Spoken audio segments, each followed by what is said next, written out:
Olá família, tudo bem? Eu espero que vocês estejam todos bem, espero que esse vídeo encontre vocês bem.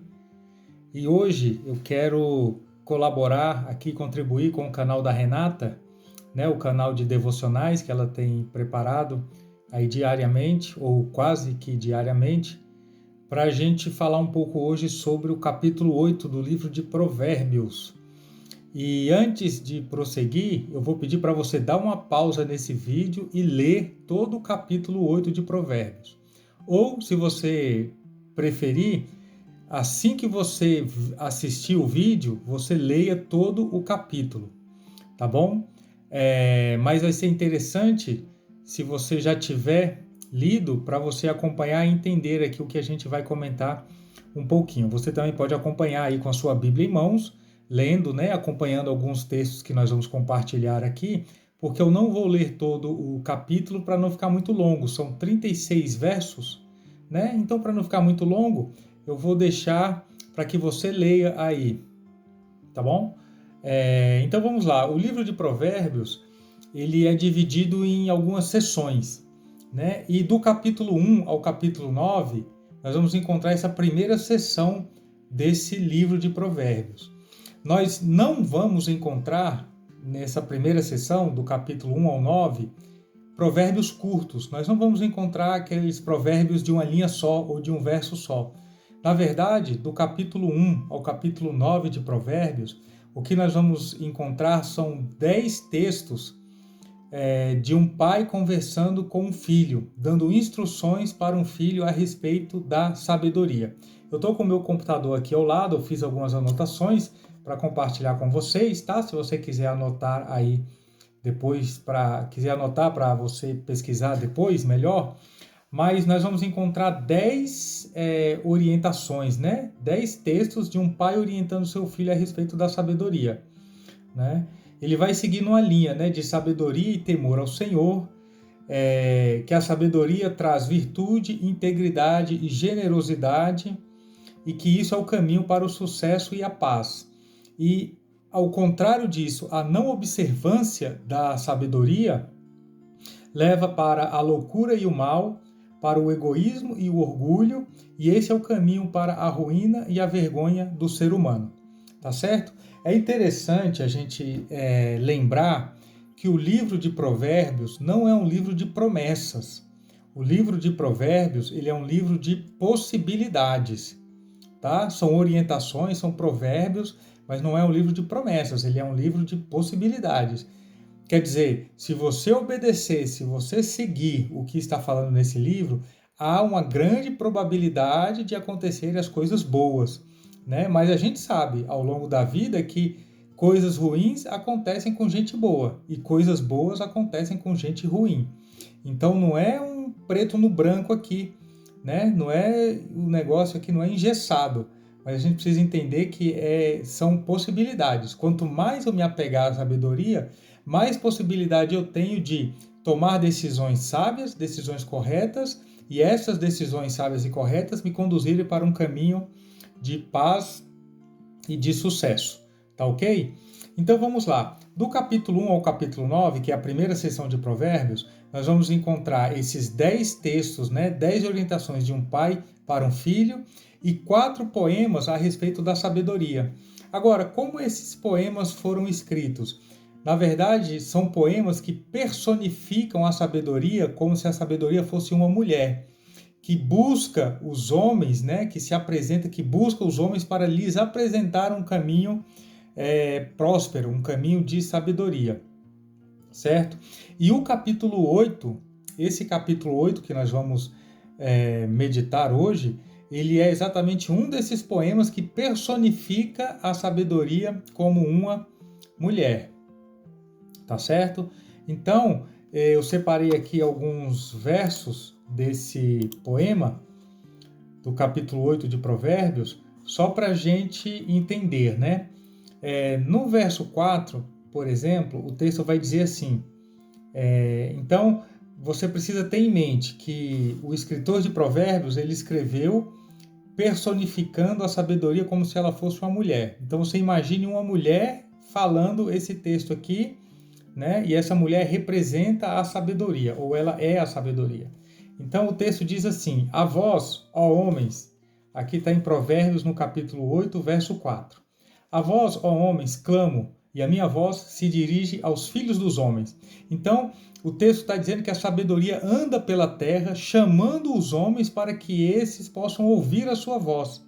O verso 6, ela vai dizer assim: ouvi, porque falarei coisas excelentes. Os meus lábios se abrirão para a equidade. O que é equidade? Equidade significa equilíbrio, sabe? Lembra lá do aparelho de som que você tinha antigamente e tem hoje? Você tem esse recurso ainda lá, o equalizador, né? Para você equilibrar o som. Equalizar é deixar o som mais equilibrado, né? Nem muito grave, nem muito agudo, mais equilibrado. Então a palavra equidade significa equilíbrio, de onde tem aí o equalizar, equidade. O verso 7 diz assim: porque a minha boca proferirá a verdade e os meus lábios abominam a impiedade. Então a sabedoria está dizendo que nela, na sabedoria, só consiste palavras verdadeiras, honestas, corretas, e que os seus lábios abominam a impiedade. O que quer dizer impiedade? Impiedade significa falta de piedade, tá? Às vezes na Bíblia esse é um conceito, é uma palavra que a gente vê muito na Bíblia, né? A Bíblia fala dos homens ímpios, das pessoas ímpias. O que é uma pessoa ímpia? É uma pessoa que não tem piedade. Então a sabedoria está dizendo que os lábios dela abominam a falta de piedade. No verso 8 diz assim: são justas todas as palavras da minha boca, não há nelas nenhuma coisa tortuosa nem pervertida. Agora o verso 10, olha que interessante.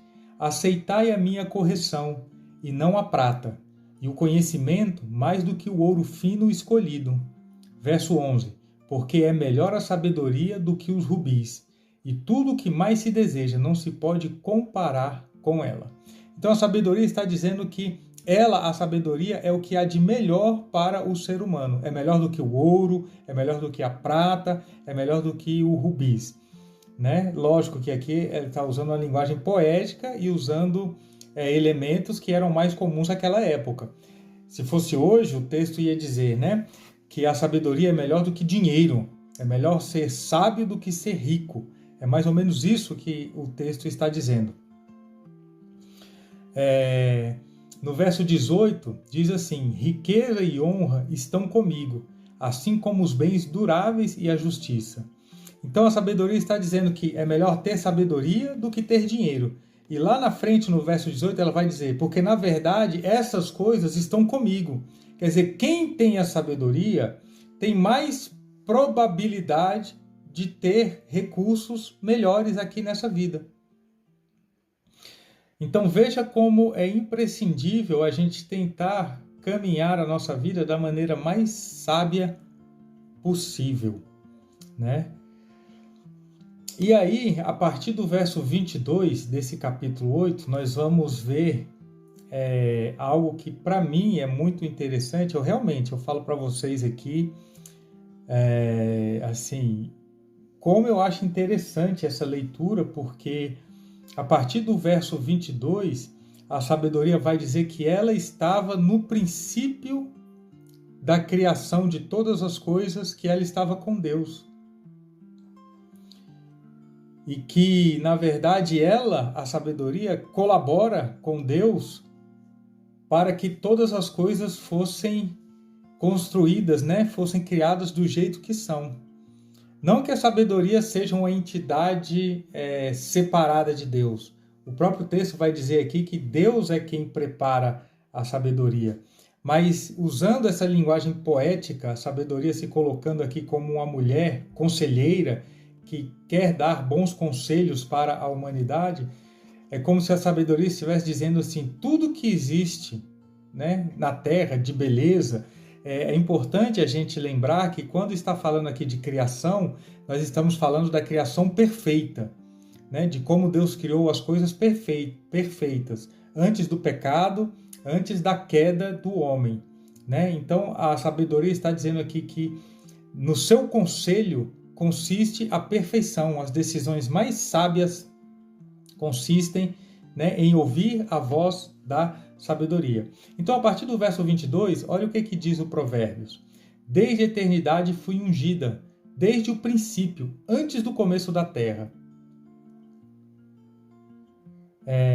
Aliás, eu li o 23, tá? Vamos lá, o 22. O Senhor me possuiu no princípio de seus caminhos, desde então e antes de suas obras. Desde a eternidade fui ungida, desde o princípio, antes do começo da terra. Quando ainda não havia abismos, fui gerada. Quando ainda não havia fontes carregadas de águas. Antes que os montes se houvessem assentado, antes dos outeiros, eu fui gerada.